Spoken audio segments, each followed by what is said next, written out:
E aí, meus amigos do Revisão PGE, tudo certo?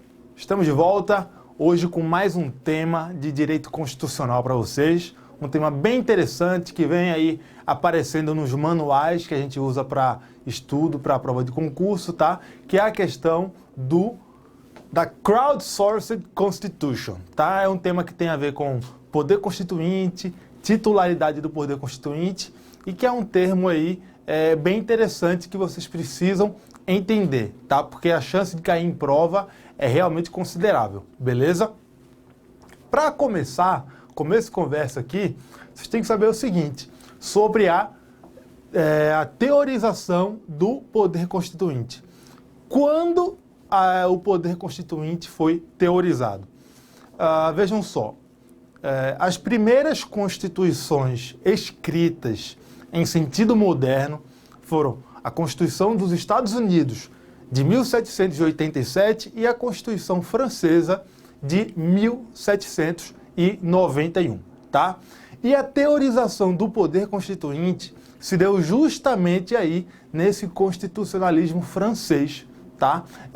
Essa teorização foi feita pelo Abad Sieyès, tá? Nessa sua obra aqui, O que é o Terceiro Estado, tá? É uma obra que foi trazida para o Brasil recebendo uma tradução não literal, tá? Aqui vocês podem encontrar essa obra sob o título de A Constituinte Burguesa, tá? Então, seguindo aqui, o Abad Sieyès, o que ele falava? Ele falava, dentre outras ideias, sobre a titularidade do poder constituinte. E ele dizia que o poder constituinte ele pertence à nação. Então, a titularidade do poder constituinte é a nação, tá? A nação é a titular do poder constituinte. O que acontece? Modernamente, né, a doutrina constitucionalista moderna, né, ela não, né, na grande maioria, não admite a nação como titular do poder constituinte. Ela entende que a titularidade do poder constituinte é do povo, tá? Então, no pensamento ocidental, pelo menos, vem prevalecendo que a titularidade do poder constituinte é do povo, embora haja diversas outras ideias a esse respeito, ok? E no Brasil, seguindo essa linha, a Constituição de 88 afirma que a titularidade do poder constituinte é do povo. Vamos dar uma olhadinha aqui, ó. Artigo 1º, parágrafo único da Constituição. Fala o seguinte: todo o poder emana do povo, que o exerce por meio de representantes eleitos ou diretamente nos termos desta Constituição, tá? Então, no direito brasileiro, o poder constituinte é titularizado pelo povo, não é pela nação, ok? Tem diferença entre povo e nação?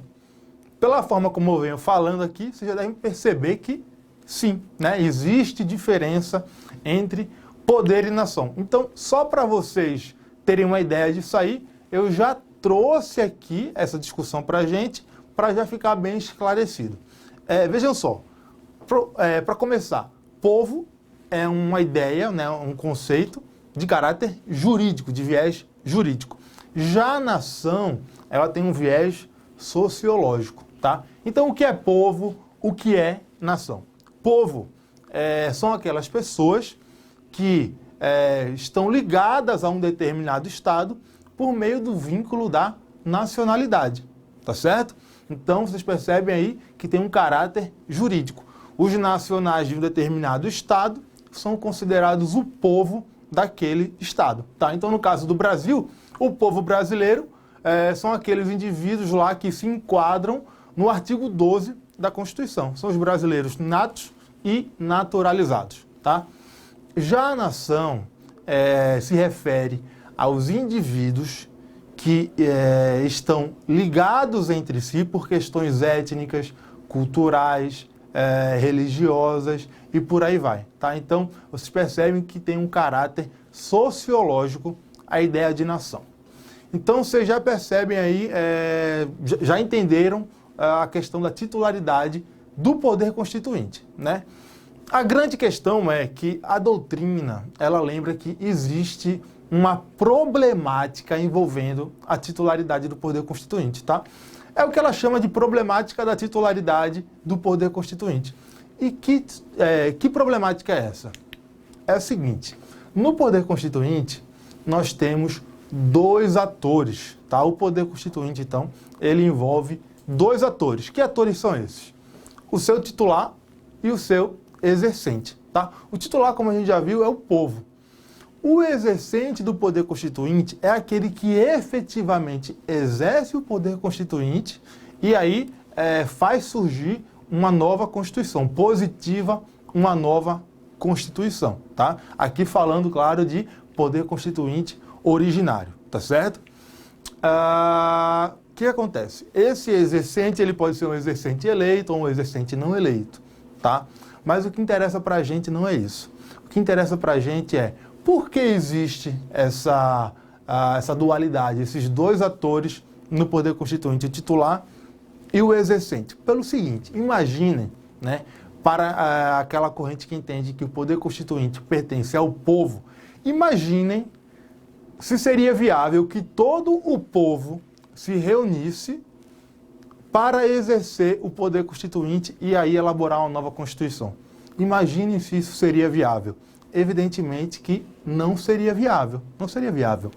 E é por conta disso que se fez necessário haver um segundo ator aí envolvendo o poder constituinte, que é justamente o seu exercente, para que ele, em nome do povo, exerça o poder constituinte e elabore aí uma nova Constituição, tá?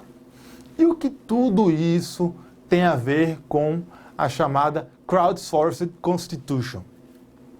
É o seguinte, hoje, né, considerando aí os avanços tecnológicos, notadamente a internet, essa necessidade de existirem dois atores do poder constituinte perde um pouco a sua força, tá? Perde só um pouco, mas perde. Por quê? Porque com o avanço da tecnologia se torna possível a participação de uma grande quantidade de pessoas em um determinado evento simplesmente por meio da internet, por exemplo, por meio de aplicativos, por meio de recursos informáticos e por aí vai, tá? Então, essa necessidade vem perdendo um pouco de força.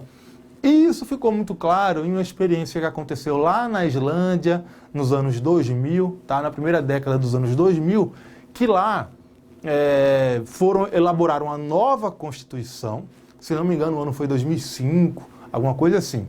Foram elaborar uma nova Constituição e aí se permitiu uma ampla participação popular por meio da internet, inclusive das redes sociais, tá? Online. Então, a população podia acessar a internet e dizer o que ela achava sobre determinados temas que deveriam estar na Constituição, como eles deveriam ser disciplinados, entenderam?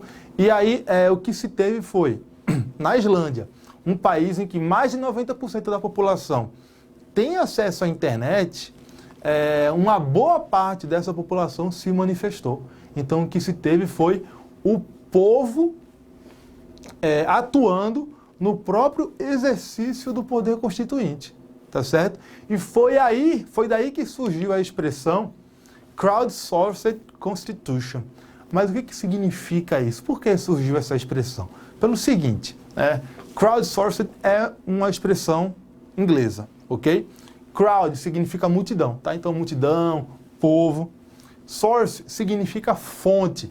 Então, a expressão crowdsourced dá a ideia de que aquela Constituição, ela tem a sua fonte no povo. Ela foi retirada lá do próprio povo, entenderam?